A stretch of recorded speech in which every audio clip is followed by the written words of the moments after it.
ನಮಸ್ಕಾರಗಳು. ಬನ್ನಿರಿ ಒಂದು ವಾಕ್ಯವನ್ನು ಧ್ಯಾನ ಮಾಡಿಕೊಳ್ಳೋಣ. ಜ್ಞಾನೋಕ್ತಿಗಳು ಪುಸ್ತಕ 22ನೇ ಅಧ್ಯಾಯದ 6ನೇ ವಚನ. ಹಳೆ ಒಡಂಬಡಿಕೆ ಜ್ಞಾನೋಕ್ತಿಗಳು 22 6ನೇ ವಚನ ಹೀಗೆ ಹೇಳಲ್ಪಡ್ತಾ ಇದೆ. ನಡೆಯಬೇಕಾದ ಮಾರ್ಗಕ್ಕೆ ತಕ್ಕಂತೆ ಹುಡುಗನನ್ನು ಶಿಕ್ಷಿಸು, ಆಗ ಮುಪ್ಪಿನಲ್ಲಿ ಓರೆ ಆಗಲಾರನು.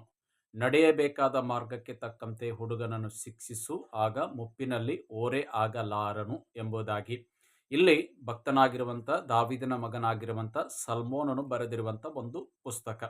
ಈ ಪುಸ್ತಕದಲ್ಲಿ ತಂದೆಗಳಿಗೆ ಹೇಳುವಂಥ ಒಂದು ಮಾತು, ತಂದೆ ತಾಯಿಗಳಿಗೆ ಹೇಳುವಂಥ ಒಂದು ಮಾತು. ಸಲ್ಮೋನನು, ಜ್ಞಾನಿಯಾದ ಸಲ್ಮೋನನು ತಂದೆ ತಾಯಿಗಳಿಗೆ ಹೇಳ್ತಾ ಇದ್ದಾನೆ ಏನಂತಂದ್ರೆ, ನಡೆಯಬೇಕಾದ ಮಾರ್ಗಕ್ಕೆ ತಕ್ಕಂತೆ ಹುಡುಗನನ್ನು ಶಿಕ್ಷಿಸು, ಮುಪ್ಪಿನಲ್ಲಿ ಓರೆ ಆಗಲಾರನೆಂಬುದಾಗಿ. ಇವತ್ತು ತಂದೆ ತಾಯಿಗಳೇ, ನಿಮ್ಮ ಮಕ್ಕಳನ್ನು ನೀವು ಚಿಕ್ಕಂದಿನಿಂದಲೇ ಸರಿಯಾದ ಮಾರ್ಗದಲ್ಲಿ ನಡೆಸಬೇಕಾಗೈತಿ. ಇವತ್ತು ಅನೇಕ ಮಕ್ಕಳು ದಾರಿ ತಪ್ಪಿ ಹೋಗ್ತಾ ಇದ್ದಾರೆ. ಇವತ್ತು ಅನೇಕ ಮಕ್ಕಳು ಲೋಕವನ್ನು ಹಿಂಬಾಲಿಸ್ತಾ ಇದ್ದಾರೆ. ಇವತ್ತು ಅನೇಕ ಮಕ್ಕಳು ಲೋಕದ ಆಚಾರ ವಿಚಾರ ಸಂಪ್ರದಾಯ ಪದ್ಧತಿಗಳಲ್ಲಿ ಲೋಕದ ದುಷ್ಟ ಚಟಗಳಿಗೆ ಬಲಿಯಾಗ್ತಾ ಇದ್ದಾರೆ. ಕುಡಿಕತನ ಆಗಿರ್ಬೋದು, ದುಂದೌತನ ಆಗಿರ್ಬೋದು, ಇಸ್ಪೇಟ್ ಆಡುವುದಾಗಿರ್ಬೋದು, ಸಿಗರೇಟ್, ಬೀಡಿ, ಈ ರೀತಿಯಾಗಿ ಕೆಟ್ಟ ಕೆಟ್ಟ ಗುಣಗಳನ್ನು ಇವತ್ತು ಮಕ್ಕಳು ಕಲಿತಾ ಇದ್ದಾರೆ. ಕಾರಣ ಯಾರು? ತಂದೆ ತಾಯಿಗಳು. ಯಾಕೆ ಎಂಬುದಾಗಿ ಹೇಳಬೇಕಾದ್ರೆ, ತಂದೆ ತಾಯಿಗಳು ತಮ್ಮ ಮಕ್ಕಳನ್ನು ಅಷ್ಟೊಂದು ಪ್ರೀತಿ ಮಾಡಿರುವುದರಿಂದ ಇವತ್ತು ಮಕ್ಕಳು ದಾರಿ ತಪ್ಪಿ ನಡೀತಾ ಇದ್ದಾರೆ. ಆದರೆ ಬೈಬಲ್ ಹೇಳ್ತಾ ಇದೆ, ಸತ್ಯವೇದ ಪುಸ್ತಕ ಹೇಳ್ತಾ ಇದೆ, ನಡೆಯಬೇಕಾದ ಮಾರ್ಗಕ್ಕೆ ತಕ್ಕಂತೆ ಹುಡುಗನನ್ನು ಶಿಕ್ಷಿಸಿರೆ. ಅದಕ್ಕೆ ಗಾದೆ ಮಾತು ಹೇಳ್ತಾ ಇದ್ರೆ, ಗಿಡವಾಗಿ ಬಗ್ಗದು ಮರವಾಗಿ ಬಗ್ಗಿತೆ, ಗಿಡವಾಗಿ ಬಗ್ಗದು ಮರವಾಗಿ ಬಗ್ಗಿತೆ ಎಂಬುದಾಗಿ. ಗಿಡ ಇದ್ದಾಗಲೇ ನಾವು ಅದಕ್ಕೆ ಯಾವ ರೀತಿಯಾಗಿ ಬಗ್ಗಿಸ್ತೀವಲ್ಲೋ ಆ ರೀತಿಯಾಗಿ ಗಿಡ ಬಗ್ಗಿ ಅದೇ ರೀತಿಯಾಗಿ ಬೆಳೆದು ಬರ್ತದೆ. ಮರವಾದ ಮೇಲೆ ನಾವು ಬಗ್ಗಿಸ್ತೀವಿ ಅಂತಂದ್ರೆ ಆ ಮರ ಬಗ್ಲಿಕ್ಕೆ ಸಾಧ್ಯವಿಲ್ಲ. ಅದಕ್ಕೆ ದೇವರ ವಾಕ್ಯ ಹೇಳ್ತಾ ಇದೆ, ನಡೆಯಬೇಕಾದ ಮಾರ್ಗಕ್ಕೆ ತಕ್ಕಂತೆ ಹುಡುಗನನ್ನು ಶಿಕ್ಷಿಸಿರಿ. ಈಗಲೇ ನಿಮ್ಮ ಮಕ್ಕಳಿಗೆ ಕಲಿಸ್ರಿ. ಏನ್ ಕಲಿಸ್ಬೇಕಾಗೈತಿ ಅದನ್ನ ಈಗನೇ ಕಲಿಸ್ರಿ. ಪುಸ್ತಕಗಳನ್ನು ಓದುವುದಕ್ಕಾಗಿ ಪೆನ್ ಕೊಡ್ರಿ, ಕಾಪಿಗಳನ್ನು ಕೊಡ್ರಿ, ನೋಟ್ಬುಕ್ಗಳನ್ನು ಕೊಡ್ರಿ, ಮೊಬೈಲ್ ದೂರ ಇಡ್ರಿ. ನಿಮ್ಮ ಮಕ್ಕಳನ್ನು ಮೊಬೈಲ್ನಿಂದ ದೂರ ಇಡ್ರಿ. ಇವತ್ತು ಮಕ್ಕಳು ಮೊಬೈಲ್ಗೆ ಅಡ್ಯಾಪ್ಟ್ ಆಗಿದಾರ. ಮೊಬೈಲ್ ಕಂಪ್ಯೂಟರ್ ಯುಗ ಎಂಬುದಾಗಿ ಹೇಳಿಕೊಂಡು ಇವತ್ತು ಅನೇಕ ಮಕ್ಕಳು ಮೊಬೈಲ್ಗೆ ಅಡಿಕ್ಟ್ ಆಗಿದ್ದಾರೆ. ಅದಕ್ಕಾಗಿ ಹೇಳ್ತಾ ಇದ್ದೇನೆ, ದಯಮಾಡಿ ದೇವರ ವಾಕ್ಯ ಹೇಳ್ತಾ ಇದೆ, ಸತ್ಯವೇದ ಪುಸ್ತಕ ಹೇಳ್ತಾ ಇದೆ, ಸಲ್ಮೋನನಾದ ಜ್ಞಾನಿಯಾದ ಸಲ್ಮೋನ ಹೇಳ್ತಾ ಇದ್ದಾನೆ, ನಡೆಯಬೇಕಾದ ಮಾರ್ಗಕ್ಕಂತೆ ಹುಡುಗನನ್ನು ಶಿಕ್ಷಿಸಿರಿ. ಮುಪ್ಪಿನಲ್ಲಿ, ನೀವೇನು ಮುಪ್ಪಿನಲ್ಲಿ ಬರ್ತಿರಲ್ಲ, ನೀವೇನು ರಿಟೈರ್ಡ್ ಆಗಿ ಸುಸ್ತಾಗಿ ಸೊಂಟ ಬಗ್ಗಿದಾಗ ನೀವು ಆಶ್ರಯ ಕೇಳ್ತಾ ಇದ್ರಲ್ಲ, ಆಗ ನಿಮ್ಮ ಮಕ್ಕಳು ಆಶ್ರಯಕ್ಕೆ ಬರ್ತಾರೆ ನಿಮ್ಮನ್ನ. ಆಗ ನಿಮ್ಮ ಮಕ್ಕಳೇ ನಿಮಗೆ ಸಹಾಯಕ್ಕಾಗಿ ಬರ್ತಾರ. ಈಗ ನೀವು ಅವ್ರನ್ನ ಸರಿಯಾದ ಮಾರ್ಗದಲ್ಲಿ ಬೆಳೆಸಿದ್ರೆ ಮಾತ್ರ ಅವರು, ನೀವು ಮುಪ್ಪಿನಲ್ಲಿ ಪ್ರಾಯದಲ್ಲಿ ಬಂದಾಗ ನಿಮ್ಮ ಮಕ್ಕಳು ನಿಮಗೆ ಆಶ್ರಯವಾಗಿ ನಿಂತುಕೊಳ್ಳಲಿಕ್ಕೆ ಸಾಧ್ಯ.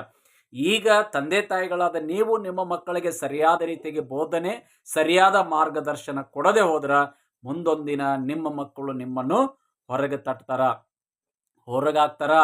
ಅವಾಗ ವೃದ್ಧಾಶ್ರಮಕ್ಕೆ ಹೋಗ್ಬೇಕಾಗತ್ತಾ, ನಾವು ಅನಾಥರೆಂಬುದಾಗಿ ಹೇಳ್ಬೇಕಾಗತ್ತಾ, ನಮಗೆ ಯಾವ ಮಕ್ಕಳು ಸಹಾಯ ಮಾಡಲ್ಲ ಎಂಬುದಾಗಿ ಹೇಳ್ಬೇಕಾಗತ್ತಾ. ಆ ಪರಿಸ್ಥಿತಿ ತಂದೆ ತಾಯಿಗಳೇ ನಿಮಗೆ ಬರಬಾರ್ದಂತಂದ್ರ ಈ ಹೊತ್ತು ನಿಮ್ಮ ಮಕ್ಕಳನ್ನು ಸರಿಯಾದ ಮಾರ್ಗದಲ್ಲಿ ನಡೆಸಿರಿ. ಮುಪ್ಪಿನಲ್ಲಿ ಅವ್ರು ನಿಮಗೆ ಓರೆ ಆಗಲ್ರು. ಈಗ ಬೆತ್ತ ಇಡ್ರಿ. ಈಗ ಅವ್ರ ಕೈಯಲ್ಲಿ, ನಿಮ್ಮ ಕೈಯಲ್ಲಿ ಬೆತ್ತ ಬರಲಿ, ಶಿಕ್ಷಿಸ್ರಿ.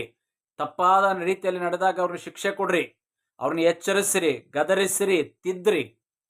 ಚಿಕ್ಕವರಿರುವಾಗಲೇ ತಿದ್ರಿ. ದೊಡ್ಡವರಾದ್ಮೇಲೆ ತಿದ್ದಕ್ಕೆ ಸಾಧ್ಯವಿಲ್ಲ. ದೊಡ್ಡವರಾದ್ಮೇಲೆ ನೀವು ತಿದ್ದಕ್ಕೆ ಹೋದ್ರಿ ಅಂದ್ರೆ ನಿಮಗೆ ಎದುರ್ನಾಗಿ ನಿಂತ್ಕೊಂಡು ನಿಮ್ಮನ್ನೇ ಹೊರಗಾಕ್ತಾರ. ಇವತ್ತು ಅನೇಕ ತಂದೆ ತಾಯಿಗಳ ಪರಿಸ್ಥಿತಿ ಇದೇ ಪರಿಸ್ಥಿತಿಯಲ್ಲಿ ಇವತ್ತು ಅನೇಕ ತಂದೆ ತಾಯಿಗಳ ಕಣ್ಣೀರು ಹಾಕ್ತಾ ಇದ್ದೀರಿ. ಅದಕ್ಕೋಸ್ಕರವಾಗಿ ಕಣ್ಣೀರಲ್ಲಿ ಹಾಕ್ಬಾರ್ದಂತಂದ್ರ ತಂದೆ ತಾಯಿಗಳೇ, ನಿಮ್ಮ ಮಕ್ಕಳಿಗೆ ಹೇಳ್ತಾ ಇದ್ದೇನೆ, ದೇವರು ನಡೆಯಬೇಕಾದ ಮಾರ್ಗದಲ್ಲಿ ಈಗಲೇ ನಿಮ್ಮ ಮಕ್ಕಳನ್ನು ಸರಿಯಾದ ಮಾರ್ಗದಲ್ಲಿ ನಡೆಸ್ರಿ. ಮುಂದೊಂದಿನ ಅವ್ರು ನಿಮಗೆ ಸಹಾಯಕರಾಗಿರ್ತಾರೆ. ಒಂದು ವೇಳೆ ಈಗ ನೀವು ನಿಮ್ಮ ಮಕ್ಕಳನ್ನು ಮೊಬೈಲ್ನಿಂದ ದೂರ ಇಡದೆ ಹೋದ್ರೆ ಮುಂದೊಂದಿನ ನಿಮ್ಮ ಮಕ್ಕಳು ನಿಮ್ಮನ್ನು ದೂರ ಇಡ್ತಾರೆ. ಆ ದಿನ ಬರುವಷ್ಟರೊಳಗಾಗಿ, ಆ ದಿನ ಸಮೀಪಿಸುವರೊಳಗಾಗಿ ನೀವು ನಿಮ್ಮ ಮಕ್ಕಳನ್ನು ಸರಿಯಾದ ಮಾರ್ಗದಲ್ಲಿ ಬೆಳೆಸ್ರಿ, ಸರಿಯಾದ ಮಾರ್ಗದಲ್ಲಿ ನಡೆಸ್ರಿ. ಮುಪ್ಪಿನಲ್ಲಿ ಅವರು ನಿಮಗೆ ಸಹಾಯಕ್ಕಾಗಿ ಖಂಡಿತವಾಗಿ ನಿಂತುಕೊಳ್ತಾರೆ. ದೇವರ ವಾಕ್ಯವನ್ನು ಆಶೀರ್ವಾದ ಮಾಡಲಿ. ಪ್ರಾರ್ಥನೆ ಮಾಡೋಣ. ಪ್ರೀತಿ ಯೇಸುವೆ, ನೀನು ಕೊಟ್ಟ ವಾಕ್ಯಕ್ಕಾಗಿ ಸ್ತೋತ್ರ.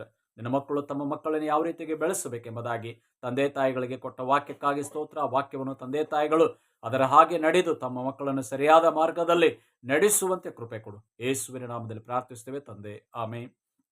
ಪ್ರಿಯ ದೇವಜನರೇ, ನಿಮಗೆ ಈ ವಾಕ್ಯ ಭಾಗ ಇಷ್ಟವಾಗಿದ್ದರೆ, ಈ ವಚನ ನಿಮಗೆ ಇಷ್ಟವಾಗಿದ್ದರೆ, ಈ ವಚನ ನಿಮ್ಮೊಟ್ಟಿಗೆ ಮಾತನಾಡಿದ್ದೇ ಆದರೆ ದಯವಿಟ್ಟು ಇದನ್ನು ಇತರರಿಗೆ ಶೇರ್ ಮಾಡಿರಿ, ಇತರರೊಟ್ಟಿಗೆ ಹಂಚ್ಕೊಳ್ರಿ.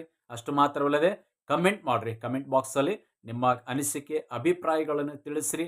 ಅಷ್ಟು ಮಾತ್ರವಲ್ಲದೆ ಒಂದು ಲೈಕ್ ಅನ್ನು ಕೊಡುವುದನ್ನು ಮಾತ್ರ ಮರೆಯಬೇಡ್ರಿ.